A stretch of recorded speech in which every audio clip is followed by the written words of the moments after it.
Talking about health issues, I saw your OFAs, they're on your website. What kind of health issues do they face? Because I saw that you guys test for a lot of things.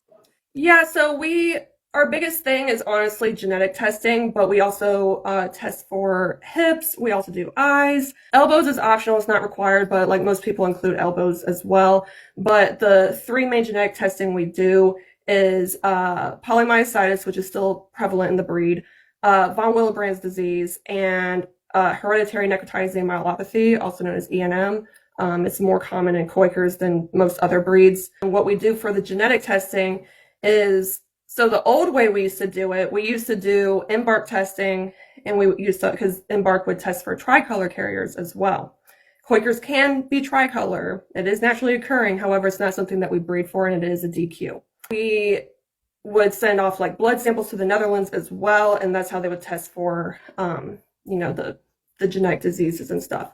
Now what we do is we have to order swabs from a lab in the Netherlands, and then they send it over here to us. We swab the puppies, of course, and then we send it back, and then they test it. It's a whole different way that we do it, and because of the tariffs, it has made it extremely difficult.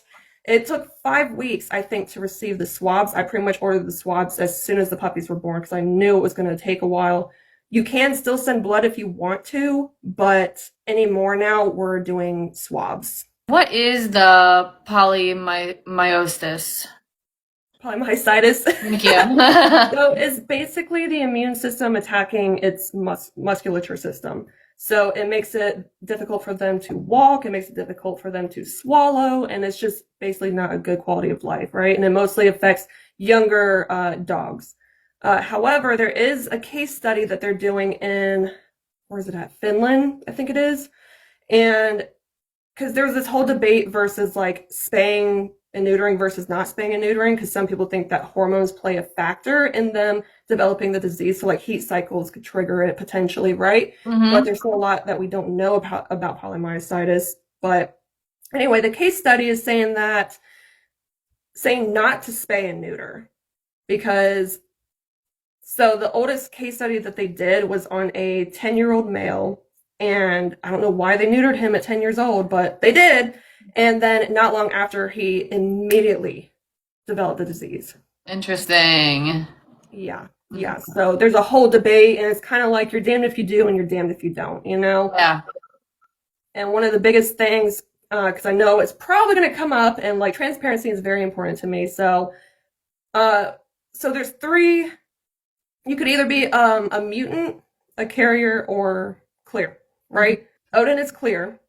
Ori, however, is a mutant, which means she's at higher risk of developing the disease. Now, I'm sure people are probably like, well, why did you breed her then, knowing that? Because at the time, and this is honestly something that I have learned from that I will be doing better with, which is why I'm not breeding Ori again. But breeding a dog that is a mutant, pregnancy can increase their chances of developing the disease. However, if you breed a mutant to a clear dog, like I did, the puppies will just be carriers. So they're not at increased risk of developing the disease. They're just going to be carriers. So it doesn't affect them at all, but it could affect, the mama dog. Right. But we do CK level tests in the blood to test if there's like a rise in the CK levels, then we know that they're probably developing the disease.